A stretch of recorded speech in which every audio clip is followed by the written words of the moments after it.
we're able to kind of guess where we should be with a high level of accuracy. So we're able to tell exactly where we are. Can I take one more, Jim? He's telling me it's time. Okay, that's nice. And I know it's 8:30. We'll get one more question. How about the kid in the back there? What's my favorite leadership characteristic? I would say humility. And I think those of us, especially in the military as young leaders, we have to learn how to balance confidence and humility. Because if you want to lead a team, you have to believe in yourself and your decisions. You have to be able to communicate confidently to get that team behind you. But when you're new, like my story from the submarine earlier, you don't know everything. And you need to be able to learn and grow. And if you don't have the humility to admit when you've made a mistake, how is that process ever going to play out? And how are you going to earn the respect and trust of your team? And so for me, humility is the most important thing when it comes to leadership, that you're willing to admit when you made a mistake and try again better next time. That's how I built trust with the people around me. That's what I expect of my teammates as well. So yeah, that would, I think, be the single most important characteristic. We have some people who think it's bedtime in here. I can definitely tell. Thank you. Thank you guys so much for coming out tonight. It means so much to me to have the chance to share my experiences with you. Thanks for your great questions.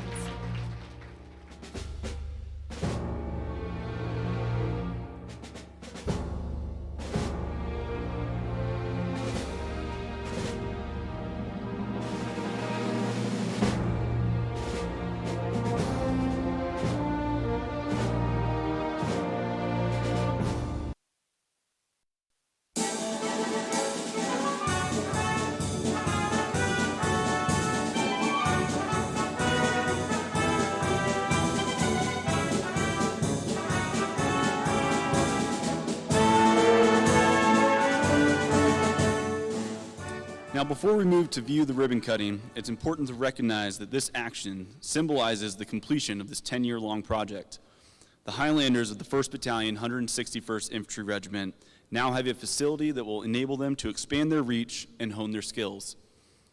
On behalf of the Highlanders of the 1st Battalion, 161st Infantry Regiment, past, present, and future, thank you for your efforts in completing this vision. At this time, I would like to invite you all to the front of the building to view the cutting of the ribbon by Brigadier General Dent, Mr. Iwazik, and Lieutenant Colonel Cooper.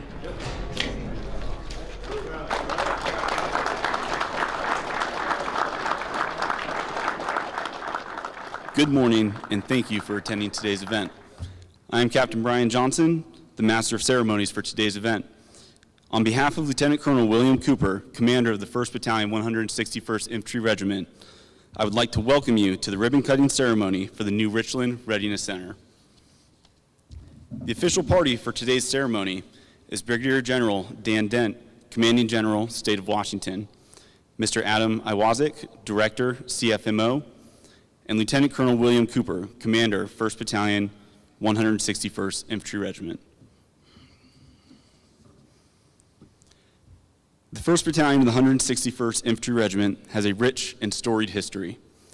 On the 1st of December, 1855, 23 citizens of Eastern Washington Territory organized themselves into a volunteer militia company at Plants Ferry near present-day Spokane.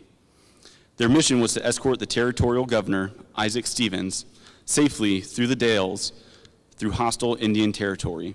They chose to call themselves the Spokane Invincibles. Thus begun the long and distinguished history of volunteer citizen soldiers in Eastern Washington. The unit was federalized in 1898 and ordered to the Philippines during the Spanish-American War. The 2nd Regiment of Infantry defended the city of Manila from Filipino insurgents on the night of February 4th, 1899. Having successfully defended Manila, American forces deployed to suppress the guerrilla warfighters throughout Luzon and were cited for valorous actions at the Battle of Santa Ana. In late 1899, the 2nd Regiment returned to Washington State and resumed their duties in the state militia and was redesignated as the 161st Infantry Regiment. At this time, they were assigned to the 41st Division at the entry of World War I. The regiment was deployed to France, where it was broken down into smaller units and performed garrison duties. The regiment was called to duty during World War II and attached to the 25th Infantry Division on 23 July 1942. The regiment participated in the final defeat of the Japanese military on Guadalcanal that February. On 22 July 1943, the regiment landed on New Georgia Island in the Northern Solomons to reinforce the 37th Infantry Division and capture Munda Point and defeat the Japanese military in the Northern Solomons.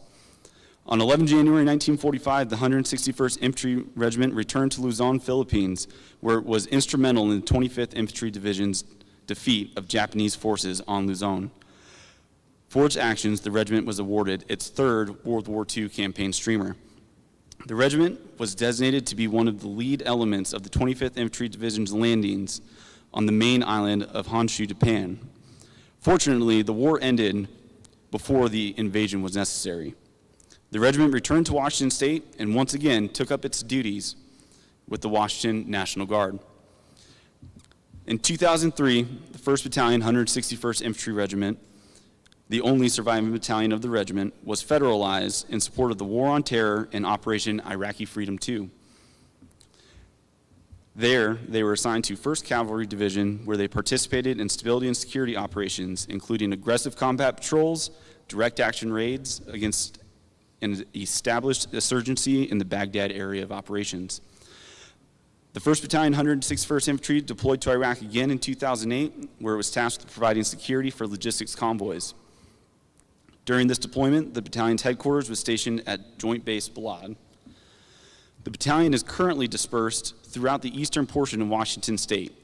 During peacetime, the battalion is under control of the governor in response to state emergencies, such as the Mount St. Helens eruption in 1980, the fires of 1994, the floods of 1996, the fires of 2000, providing airport security throughout Washington State from September of 2001 to November of 2003, the Oso mudslide, the fires of 2014 and 15.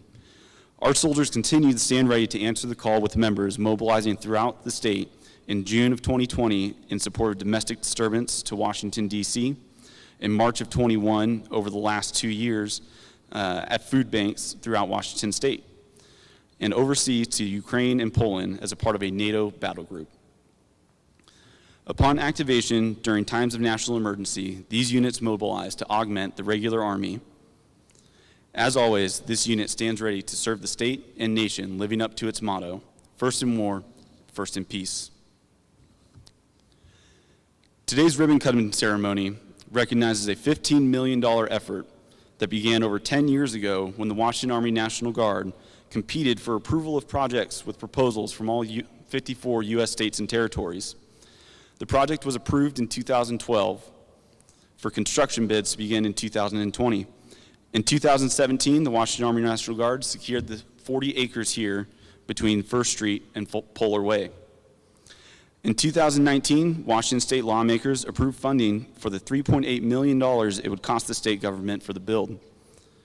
Construction began with Richland's own Fowler Construction in 2021, with substantial completion just 14 months later.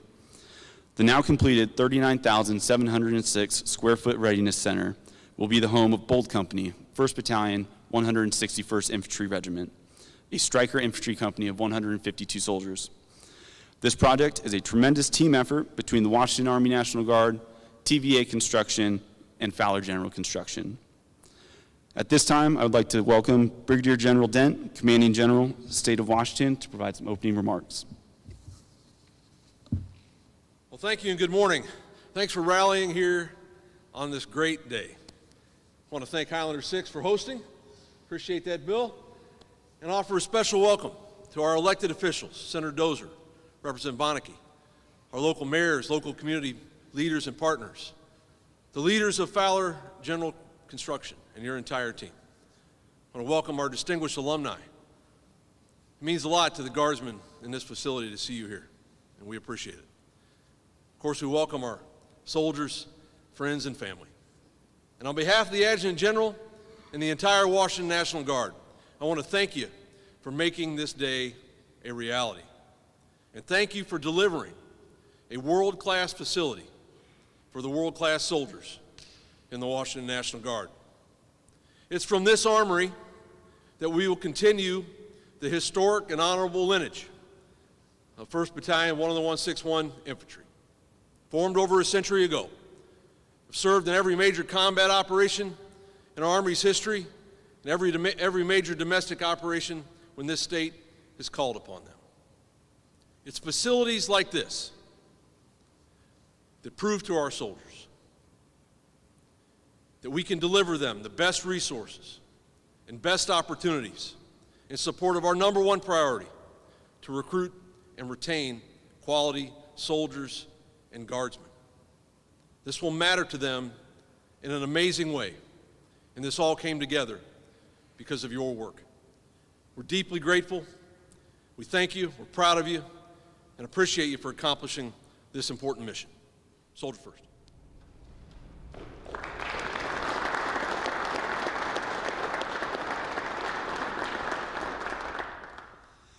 Thank you, sir. Now I'd like to welcome Mr. Iwazik, Director of the Construction Facilities Management Office for the Washington Army National Guard, to say a few words.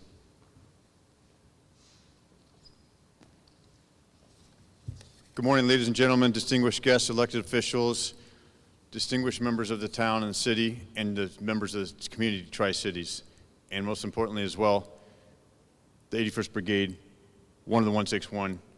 This is your new home. Your new home in Tri-Cities.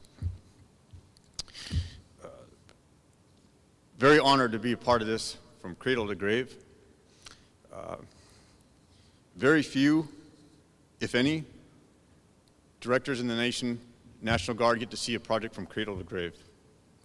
From land purchase to negotiating with the legislation, which I'm extremely supportive of, to providing the funding to buy the land, to purchase the land, to then going through the process of design, correction, pre-design, and then going through the competitive process of getting a design firm and then a construction firm, then to deliver the project, and then to cut the ribbon.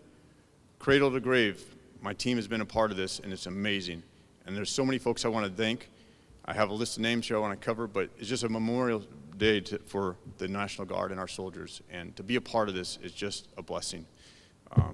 Bill, I'm so happy for you and your team, your unit, to get this product. I want to talk about you in a little bit, but just wanted to show you out up front. Thanks. Going back to the state legislation, so appreciative of the folks that were there in the House and the Senate, and Office of Financial Management, Jen Masterson, for the work, the hard work that we did to develop a budget to go after the 40-acre parcel of land that we reside on. And I also want to thank the Department of Enterprise Services for the negotiation of that, specifically Stephanie Fuller. She could not be here today, but she was instrumental in the purchase and the negotiation with the city for the purchase of this land. And I want to thank the Horns Rapid Business District and the city administration for working with us diligently over the period of time to get the purchase and sales agreement inked, so then we can get the process going to compete nationally and get this funded for construction, which obviously we accomplished, which was fantastic. Only 12 facilities in the nation were selected for a FY fiscal year 2020 project. This is one of the 12. This was one of only 5 in the nation that were awarded on time.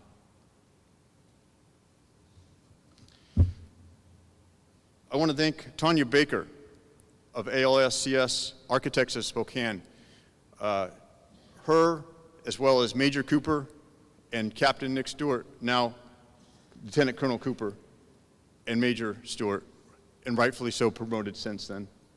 Working with Tanya, myself, and Ron Cross on the pre-design, the infancy stage or infinite stage of trying to figure out what this floor plan is going to look like based on the square footage of authorization that we had.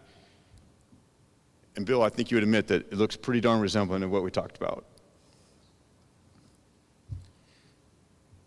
I'd also like to thank a phenomenal construction firm, Fowler General Construction. Our president, John Payne, son, Brooks, Melinda, and then our project manager, Cody Kowalski. Your team was phenomenal. Absolutely crushed it. You guys were competitive, gave a phenomenal presentation. If you remember Boy-Back Machine, when we looked at when we had to go through the RFQ and the RFP proposal process and multiple meetings officiated by DES, Brooks, you gave a great presentation.